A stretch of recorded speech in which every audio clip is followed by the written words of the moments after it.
We all had that one friend growing up that was just a little off. They never seemed to be comfortable in their own skin and freaked out when things weren't just normal. They were high-strung, no fun, but for some reason, we still hung out with them. Tim was that kid in our group. Tim grew up with an overprotective mother and a deadbeat dad that was usually drunk or passed out. Oddly enough, we still had the most of our sleepovers at his place. His mother would bring us food constantly and would leave for her overnight nursing shifts once we went to bed. And his dad wasn't usually conscious, so we just ended up with the house to ourselves. One thing that was annoying was Tim's fear of the dark. Every night, he needed a nightlight by the bed and it would be on all freaking night. As you might guess, I really didn't like that. I'm someone that needs absolute darkness to sleep, so sometimes late at night, I just turn it off. Most of the time, Tim was fast asleep, but sometimes he woke up and he would throw a fit. I'm sorry, I must have just hit it by accident, blah blah blah. We got over it like kids do with those things. In high school, we stopped hanging out so much, all of us. I was the only one that noticed him get a little more weird. The other guys said it was how he always was, but something just seemed different. Tim was always on edge, but now it looked like he wasn't sleeping. Bags kept getting deeper and deeper under his eyes until one day, he just didn't come to school at all. I called up his mom and asked how Tim was doing. She said he was going through a hard time, but he would appreciate knowing I called. When I asked what was wrong, she just said it was sleeping problems. They were going to see a doctor and Tim would be back once he was better. But he never came back. We graduated, partied, and most people I know went off to school. I didn't know what I wanted to do, so here I am practically alone in the city. When I got a call from Tim, I was actually pretty happy.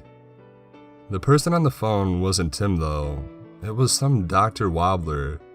He informed me that Tim had been spending the last few years in the Sunnyside Mental Hospital and Tim would like to see me.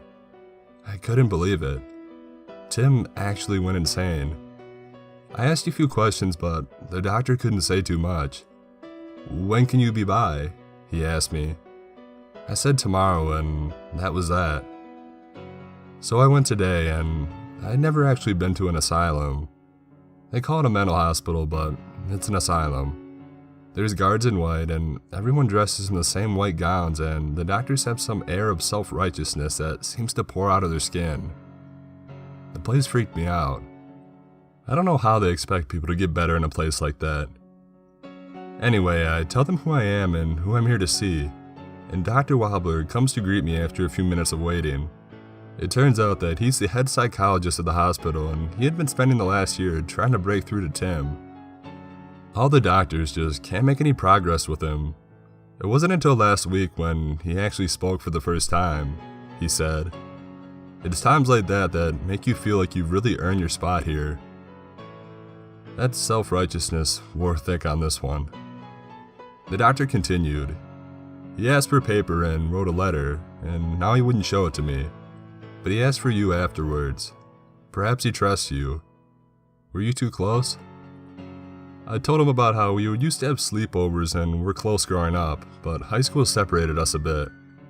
He hemmed and hawed and spoke about triggers, and I really didn't care too much for the psychological terminology.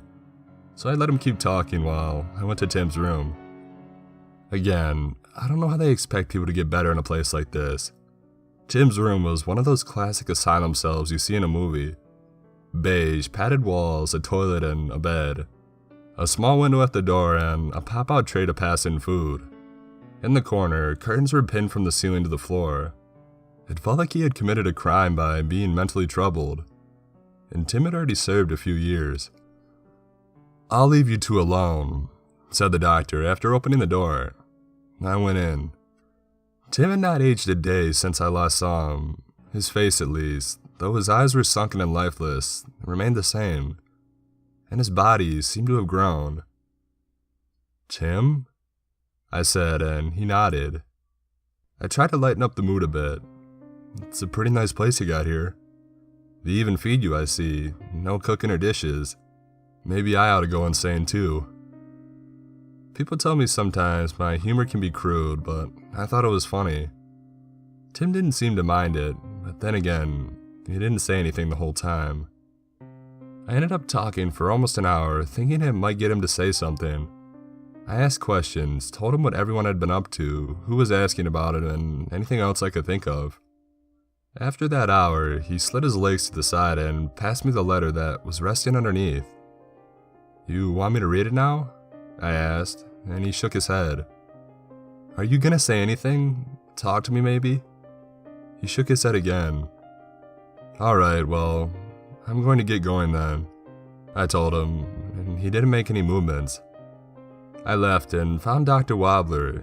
He was amazed that I had the letter and asked if Tim said anything.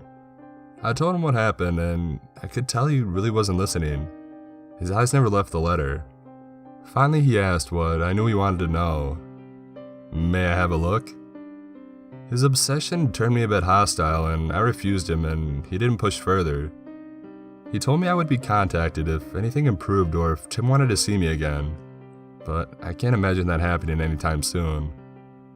When I got home, I read the letter, and it's pretty messed up. Chris, it was good to see you. I imagine if you are reading this, then you came to see me. I cannot say if I'm okay or not, but I want you to know what happened to me. I'm not sure when it began. There was something that always made me feel safe in the light. I know you hated having the light on when we slept, but it was the only way I got any rest. It always felt like there was something there keeping me safe. When high school came, you know as well as that, things changed. I started staying up later. Warcraft was better than homework and I could talk to people. But one night though, I saw one of them. Not the people in the game. The people in the corners. That night I logged off my computer and when I turned, I saw one. In the corner of the room, it waited, head down, their greasy long hair covering their face. They were dressed in a white gown, without shoes, and they did not move. It looked like a girl, but I just couldn't tell. I ran to my dad and woke him up from his drunken sleep, and he was angry and came back into the living room with me to check. But there was nothing there. He checked the house and looked into every open space, but there was no sign of anything. The doors were still locked and the windows too, and nothing to suggest this person was anything more than imaginary. After that, my dad said to never wake him up for something like that again. He even started to drink more at night. I was shaken, but I managed to fall asleep. But it still felt like they were watching me. A few nights went by and I didn't see them again. Not directly, at least. You know when you turn your head and something seems to be just out of sight, but then you turn and it's nothing? It was like that each night. I swore I could see the black hair dangling down. Whenever I turned, it was just the same empty, dark corner. But then one night, I woke in the middle of the night. They were hovering over my nightlight, two of them swaying side to side, one larger and taller but still with the same long hair. I called out to them and they didn't move. But then I turned on the light. They turned and faced me. Their faces, young faces, too small for their bodies, so ravaged by fatigue that their eyes had drooped down to their cheekbones. They ran towards me, and I screamed, shutting off the lights and hiding under my covers. I kept screaming, for my mom, for my dad, for anyone. My mom was not home, and my dad might as well have been dead with how much he was drinking. I just tried to convince myself that it was a nightmare. I had no courage to see if they were still there. Curling into a ball, I laid until my mom came home in the morning. She opened my door and asked why I wasn't at school, and she didn't believe me. The next night, I slept with all the lights on, and when I woke up in the middle of the night, they were there. They just stood there and stared. Their eyes were black, except for their iris. I yelled, and they didn't move. Finally, I took a box of tissues on my nightstand and threw it at one, and it bounced off. They were real. They were real, and they were real. I scrambled to get my phone and snapped a picture, but that's when they charged. I hid under the covers, the light on my ceiling shedding light inside. Their shadows passed over the blanket and I felt the weight of their bodies sink into my bed. I was stuck. I screamed and kicked, but they grabbed me by my ankles and wrists. One grabbed hold of the blanket and pulled it down. Their sunken faces stared and I couldn't get free. The letter had spots of moisture here and I think Tim was crying when he wrote it. They told me they were afraid of the dark too, and their voices echoed from their throats. Fear the dark, we fear the dark. We search for the light to follow the spark. Come with us, there is nothing to fear. Swallow all those salty tears. We cannot take you in the day, but at night we are here to stay. In the corners we will wait. This can be your only fate. They began to chant it, still holding me down. They covered my mouth, their hands smelling like rotting flesh. I couldn't do anything but cry. They came closer and licked the tears from my eyes and sucked them from my cheeks. I was in hell. When the morning came, they vanished and I haven't spoken a word to anyone since. Not until I asked the doctor to give me my paper to write to you.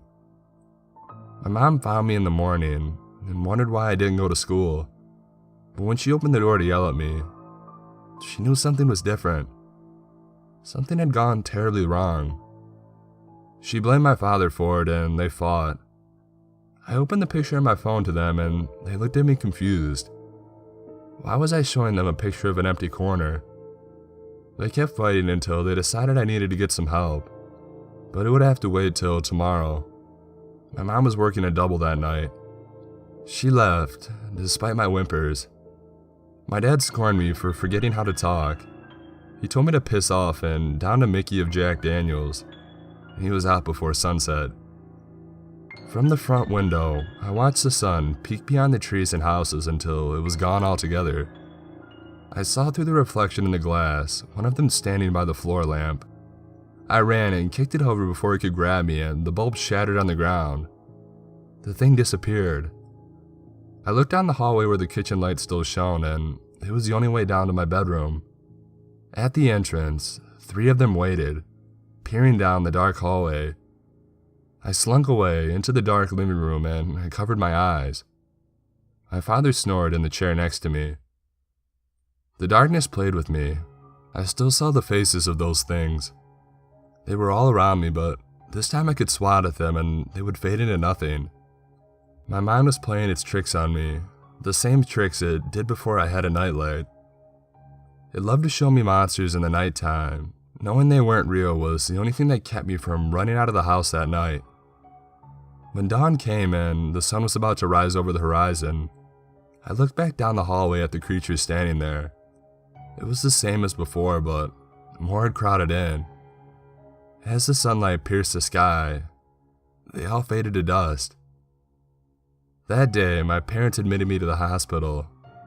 Those things are here too, and they haunt me every day. I've covered the corners of my room, but they still find ways to come in. I don't know what they want, and I'd do anything to be rid of them. Please, if you can find a way, just help me. But until then, whatever you do at night, don't keep the lights on. What? Writing that shit down just made it real, like Tim is actually insane, or I hate stuff like this, you know how it gets into your head.